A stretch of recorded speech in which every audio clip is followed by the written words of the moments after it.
PWDचं वेगळं व्यक्तिमत्व असतं, तलाठी कचेरीचंही वेगळं व्यक्तिमत्व असतं, परंतु त्यात सगळ्यात वेगळं व्यक्तिमत्व असतं ते आपल्या पोस्टाचं. आणि त्या पोस्टाचं व्यक्तिमत्व पु ल देशपांड्यांनी 50 वर्षापूर्वी जे रणनीत ठेवलेलं आहे आजही बहुतेक त्याच्यात फारसा फरक झालेला नाही. टाकाच्या ऐवजी कॉम्प्युटर आले तेवढंच, परंतु ते टाकच आज आपण आपल्या या साहित्यात वापरणार आहोत. पुलंच्या माझे पैष्टिक जीवन मधील एक अंश.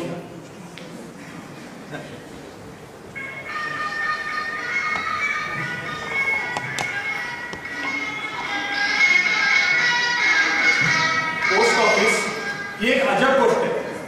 आजच्या या ईमेल टेक्नॉलॉजीच्या युगातही पोस्ट ऑफिस मात्र आहे कसं टिकून आहे. अहो, आपल्या घरी पत्र येऊ नये असं कुणाला वाटतं? आपल्या घरी पत्र येऊ नये असं वाटणारा माणूस म्हणजे ज्याच्यावर समन्स याखेरीज आणखी काही येऊ शकत नाही असाच असावा. तर अशा या पत्रांमध्ये ज्याचा लिहिता हात नाही तरी पोचवता हात आहे असं हे पोस्ट ऑफिस मात्र आपलं काम निष्काम कर्मयोगाप्रमाणे आजपर्यंत करत आले. आमच्या नाक्याजवळच्या पोस्टात मी एकदा गेलो होतो मनी ऑर्डर करायला.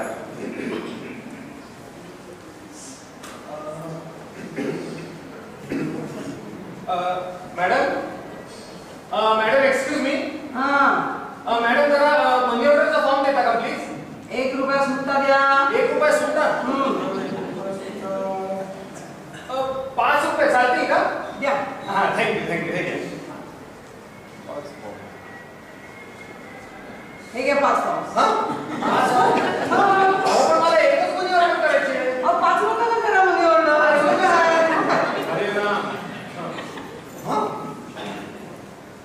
या फॉर्मवर काहीतरी अगम्य शब्दात काहीतरी छापलेलं होतं. त्या छपाईला छुपाई म्हणणं जास्त योग्य ठरेल. कुठली भाषा ही? भारतीय एकात्मतेविषयी या पोस्ट खात्याची काहीतरी विशिष्ट कल्पना असावी. त्यामुळे जिथं जी भाषा बोलली किंवा वाचली जाते तिथं त्या भाषेचे फॉर्म पाठवायचे नाही असं एक शिरस्ता आहे. आता पुण्याच्या या पोस्टात मला कानडी फॉर्म काय द्यावा काय कल्पना नाही बाबा. मॅडम, हे नीट वाचता येत नाही, जरा वाचून दाखवा ना फॉर्म मराठी प्लीज. त्यात काय, ज्याला पाठवायचं त्याचं नाव पत्ता, जो पाठवणार त्याचं नाव पत्ता आणि जेवढी अमाऊंट पाठवणार ती अमाऊंट आणि ठरलं 4 ओळी त्याच्यावरच. अरे बापरे. आता मला लिहिता वाचता येत असून सुद्धा तिथं तो जो लेखनीत बसलेला असतो त्याच्याकडे पत्र लिहून किंवा वाचून घ्यायला मला यायला.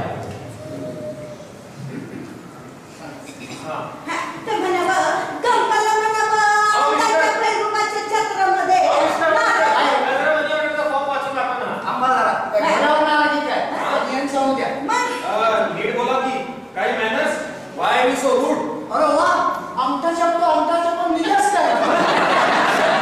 अहो, कोण आमचा शब्द? कोण म्हणजे तुम्ही? लिहिता येणार, वाचता येणार, निघास अहो, काय? लिहिता येतं, वाचता येत नाही. तुम्ही या मनी ऑर्डरचा फॉर्म वाचून दाखवा पहिल्यांदा. काय एवढं आहे बघा, इथं सेंडर्स नेम तुमचं नाव टाकायचं, रिसिव्हर्स नेम इथे ज्याला तुम्हाला पाठवायचं त्याचं नाव टाका, इथे अमाऊंट टाका आणि इथे 4 ओळी खरला घ्या. अहो, काय चाललंय? त्या बाईने हा फॉर्म मराठीत वाचला, तुम्ही हाच फॉर्म इंग्लिश मध्ये वाचला, आणखी कोणतरी गुजरातीत वाचेल. आहे काय चावटपणा? चावटपणा नाहीये, हा फॉर्म गुजरातीतच आहे, तुम्हाला कळवा म्हणून इंग्रजीत वाचता. नळ गळावा तसा या बाईच्या तोंडून मजकूर गळत होता आणि बादली भरावे तसे ते लेटर रायटर ते पत्र भरून काढत. आणि पुढे जावा, अक्षर घाण आहे, अक्षराला हसू नये. जागा संपली आता, तुमचं नाव बोला. कुणाचं म्हणजे काय तुमचं? माझं वय, माझं नाव धुरपती. अहो, संपूर्ण नाव सांगा, नवऱ्याचं नाव सांगा.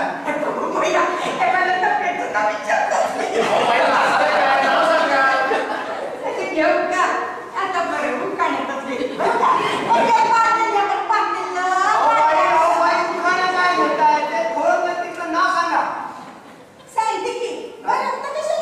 सांगा धुरपती भाऊजा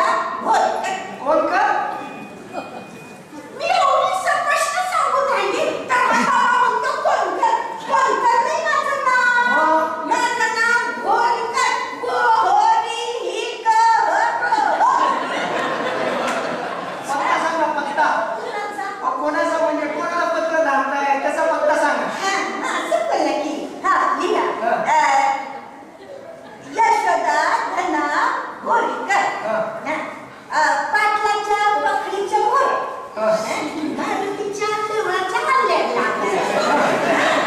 आणि हरण गावात हरण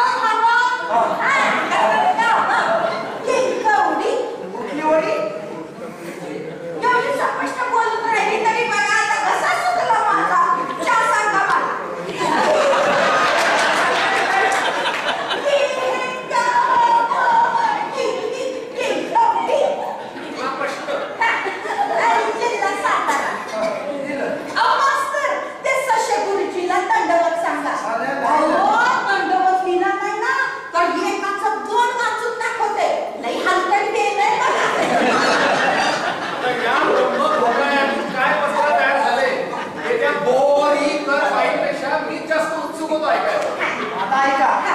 सौभाग्यवती द्रौपदीचा अनेक आशीर्वाद. मी खुशाल आहे. दिवाळीला जावई बापूला बोलवलं पाहिजे, जनरी पाळली पाहिजे, बहुधा बोनस मिळेल. काकीच्या दम्याचे औषध भिवाबरोबर धावत आहे. वडील मंडळींना नमस्कार, लहानास आशीर्वाद. यशोदा धना भोरीकर.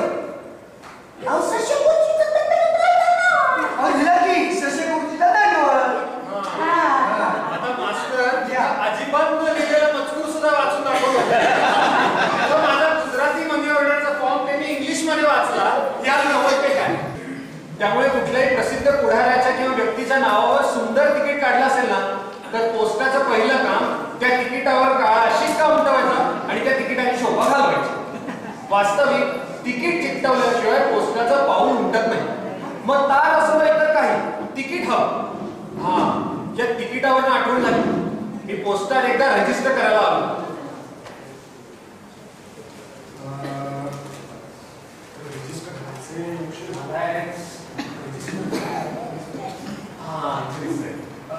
मॅडम, ओ मॅडम, जरा प्लीज हे पत्र रजिस्टर करायचंय. किती रुपयाचा स्टॅम्प लागेल एवढं सांगा फक्त. तिकीट 10 रुपयाचं लावा. 10 रुपये पण तिकीट.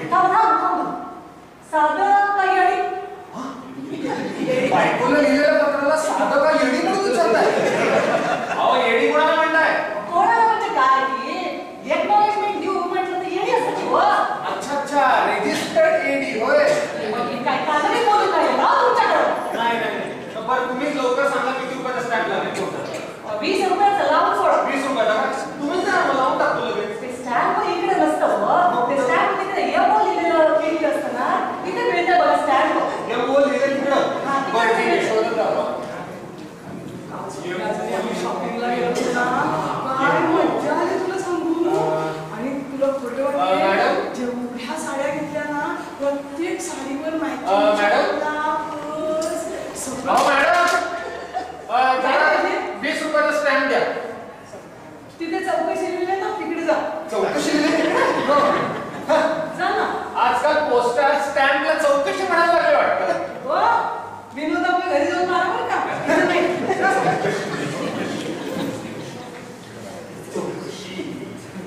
ओ मॅडम, मॅडम, काय 20 रुपयाची चौकशी द्या. काय 20 रुपयाची चौकशी द्या. काय चौकशी?